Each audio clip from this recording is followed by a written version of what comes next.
Hey everyone, this is Yusuf with another video game plot summary. This time, it is the Michael Bay infused, brown washed, and underrated game Total Overdose. I promise, no Donald Trump jokes. Let's go.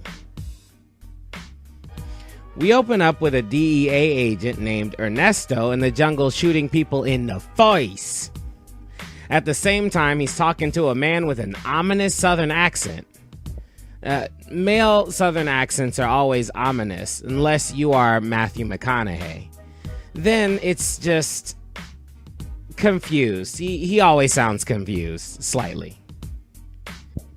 Anyway, the man with the accent tells Ernesto to get the Papa Muerte files and try to get out unseen. There will be a plane on the landing strip waiting for him to evacuate.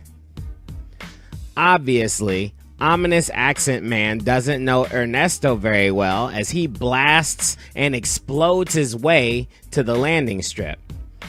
When Ernesto gets on the plane, he's pretty impressed with what he did. But the man with the ominous southern accent sicks his DEA cronies on Ernesto. They inject a lethal dose of drugs in him and throw him out the plane. I guess you could say it was a total overdose. Yow!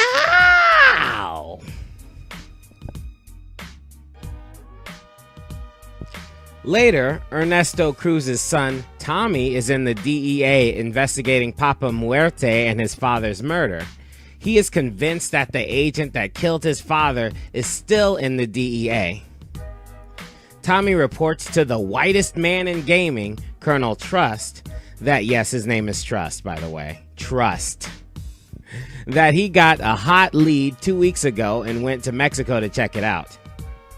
A man named Marcos wanted a favor and told him that Cesar Morales, a local gang boss, got drunk and bragged about Ernesto's death. So Tommy went undercover to infiltrate Cesar Morales' cartel. His first job, simply, is to drive his truck into a tanker and generally destroy the home base of a rival gang, the Vergillos.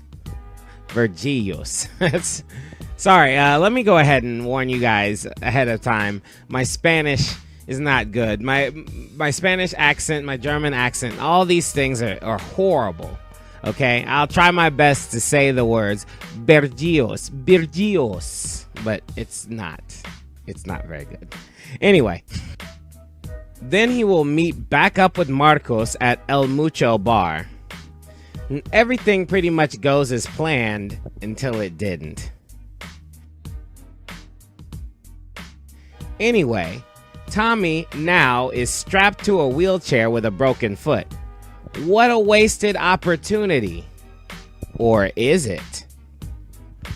Tommy just so happens to have an identical twin brother named Ramirez, Ram for short.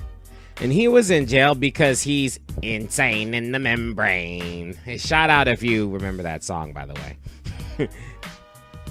Anyway, they got him out so that he can take Tommy's place.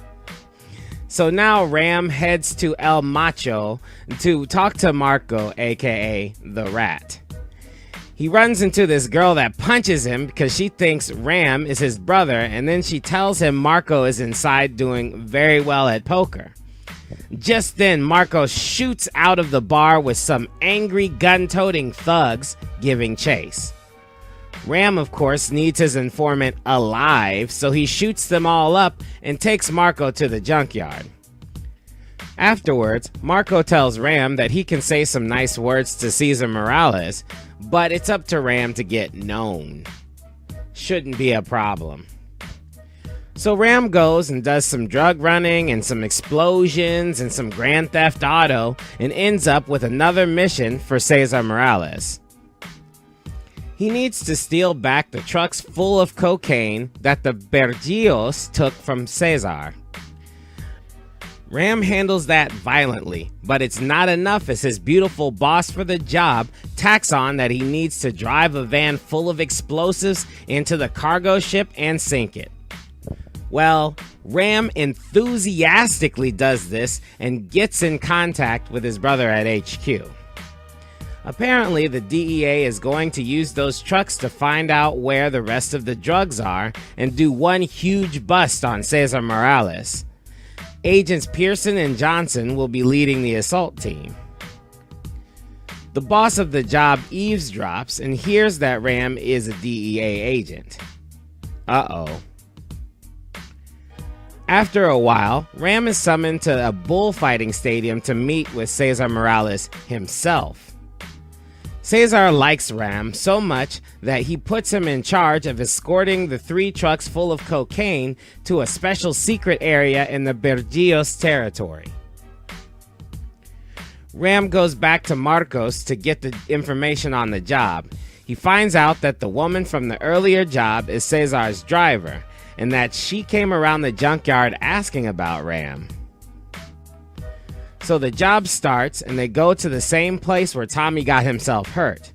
But this time, Ram blows up the place efficiently enough without getting a scratch on him. The truck drivers thank him for his work and send him home alone, but Tommy tells Ram that it's absolutely essential that he finds out where the trucks are going. So Ram hitches a ride. The trucks stop at a factory. Ram gets out of his hiding place and opens the gate so that the DEA assault team can enter in and arrest everybody. Right as Pearson is telling Ram that they will take it from there, Cesar springs a surprise attack and kills Pearson immediately. Ram is so hard-boiled he outruns all the explosions and dives into a building where he proceeds to shoot his way out of trouble. Once he gets out of the factory, the driver rolls up on him and tells him to man the guns while she makes their escape, which they barely do. When they get back to the driver's apartment, who is revealed to be a Mexican police agent named Angel, she tells Ram that the leaders of Los Bergios are all meeting at El Macho Bar and that Ram should go over there and offer his services so that he can fish out some information about Cesar Morales. Of course, Los Bergios doesn't want any visitors, so Ram has to go through the roof entrance, after killing all of the hitmen outside.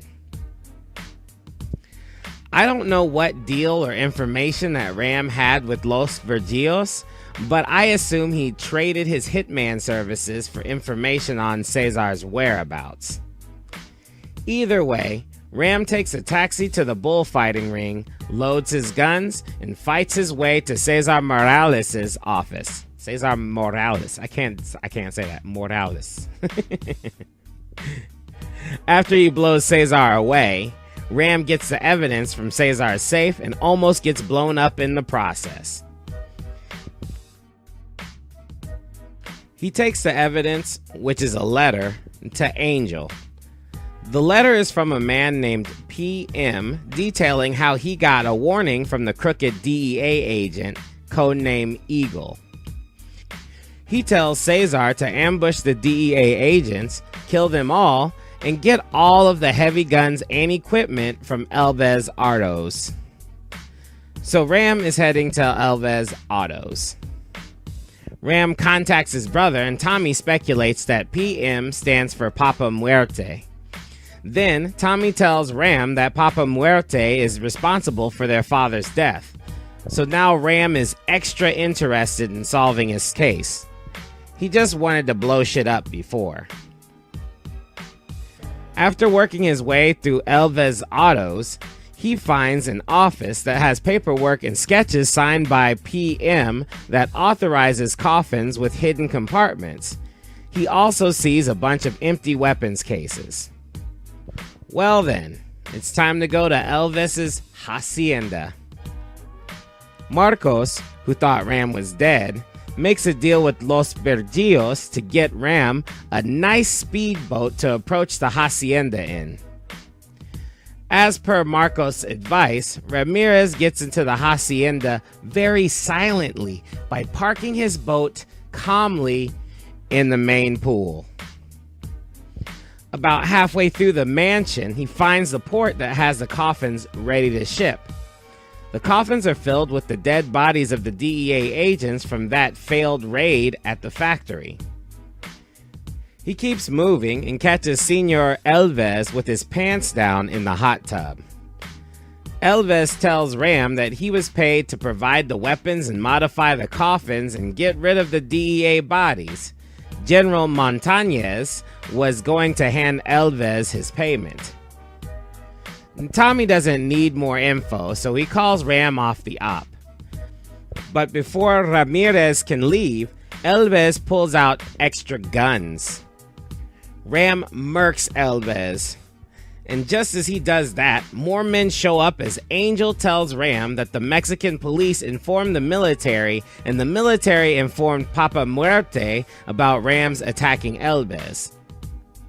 More lambs to the slaughter, though, as Ram commandeers a car and hauls it out of there. Ram lead-foots it to the bridge and finds the military and the police waiting there for him. They raise the bridge to stop him from crossing.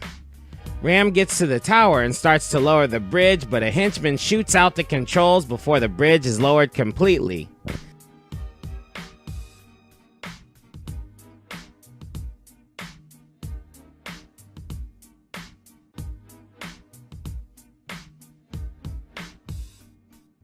So of course, Ram does the only thing he was born to do and jumps it, Dukes of Hazzard style. Ram makes it back to Angel, and Tommy decides that it's best to focus on finding General Montañez because he is the only one who has worked with the DEA and could have ties with Papa Muerte. So Ram has Marcos fly him into the jungle to repeat the same mission that his father, Ernesto, got killed in. Ram needs to get to the top of a big pyramid so he can get to the computer connected to the satellite dish that contains all of the sensitive information on it. When he gets there, there's no power for the satellite dish controls, so he has to go down deep into the pyramid to turn it on. That's when he runs into General Montañez and some goons. Ram dispatches of the general, turns on the power, moves the dish to the right direction, and sends Tommy all the information he needs.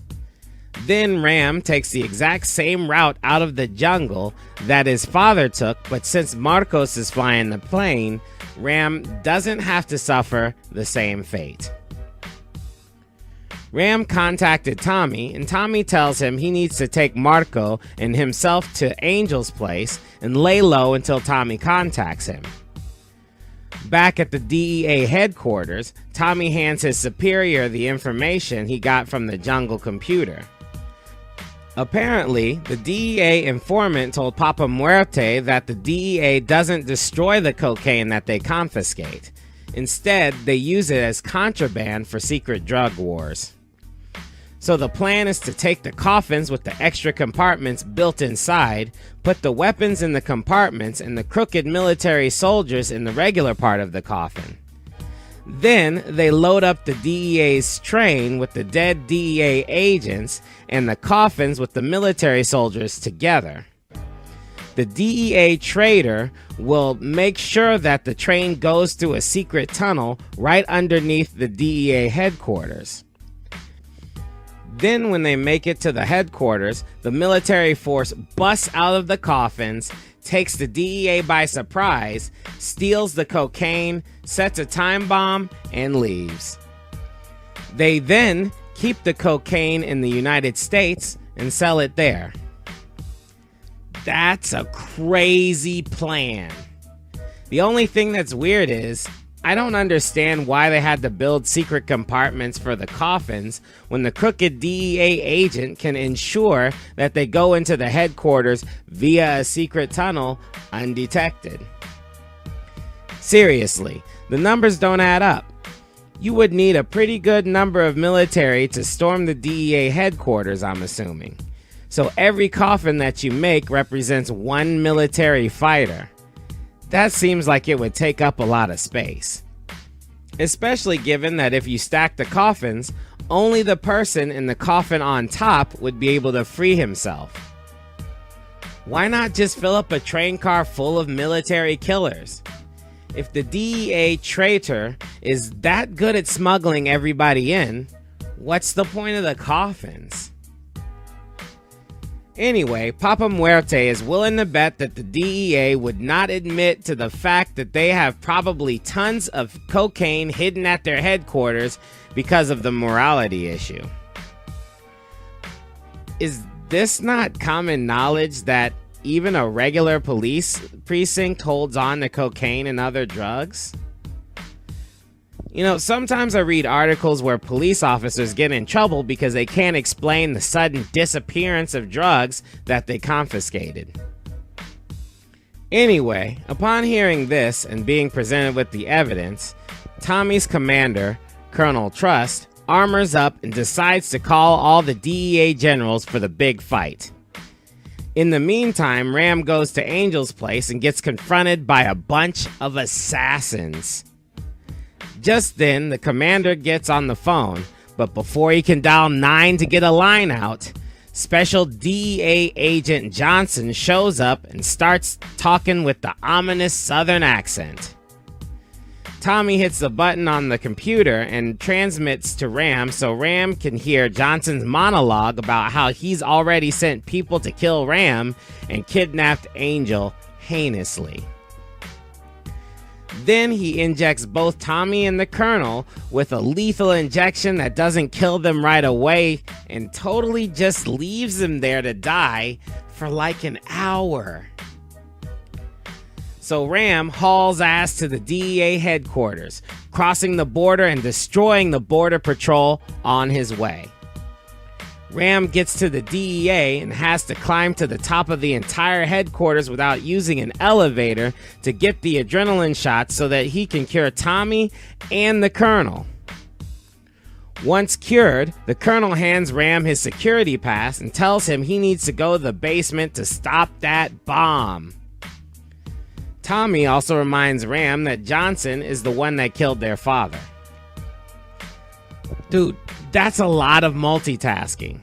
Save the girl, stop the bomb, kill the man who killed your father.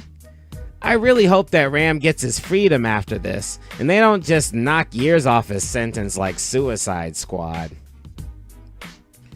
So anyway, Ram goes to the basement of the DEA headquarters and finds the bomb, uses a forklift to move it onto the train, and then uses that train to catch up to the already departed train that Johnson took with the cocaine and the military on it. Once Ram catches up, he jumps off the train with the bomb on it to the train with the cocaine on it. The bomb explodes and it isn't very impressive actually. I was seriously expecting a bigger explosion if they were going to take down the whole headquarters, which is very huge. Maybe they put the bomb in a good structural spot. Johnson and the military, for some reason, tied Angel to the front of the train. Ram starts making his way to the front when Tommy contacts him. Colonel Trust just ordered some fighter planes to bomb the crap out of the train. Ram negotiates a 10-minute wait so that he can save Angel. Ram gets close to the front of the train only to find out that Johnson has disconnected the back end of the train and is escaping with the cocaine. Sorta. Just then, the fighter planes blow up a bridge. I thought they were supposed to just blow up the train. Ram gets so pissed, he punches a box that so happens to have a motorbike in it. So Ram gives chase on the motorbike. Johnson is aware of that, so he turns on the auto-aim on the surface-to-air guns to stop him. Wait, he had surface-to-air guns and he used them on Ram on a bike? What about those fighter planes that just destroyed your exit? Anyway, Ram destroys the big gun and heads to the front of the train to rescue Angel. And with that, we will watch the ending. Enjoy. I did it. I did it. It's time to fly or die.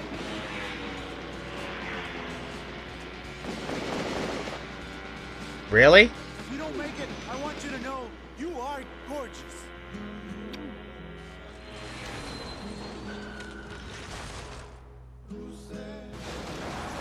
And if we do make it, forget I ever did that. Gracias, Ramito. That was breathtaking. I didn't know you had it in you. Risky, but very exciting. What, the jump or? Both. Idiota.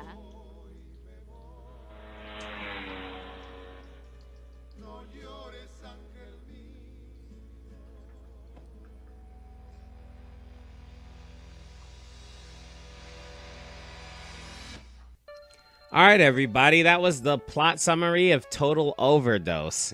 I mean, I love this game. All right, I've said it before and I'll say it again. I just really love stories that only have one ethnicity in them, so that you can kind of like immerse yourself in the culture of that ethnicity. All right, if you have a game that has like a bunch of different types of ethnicities in there, the whole culture gets washed out and is just, you know, kind of white people culture, you know, if it's even that, you know, that's pretty much the lowest common denominator. So it's just a great thing to be able to play a video game for a long time that submerges you into the culture of, you know, Mexican people. However, I would have to say that I don't really know what it's like to be submerged in the culture of Mexican people, so I can't tell you how authentic it is.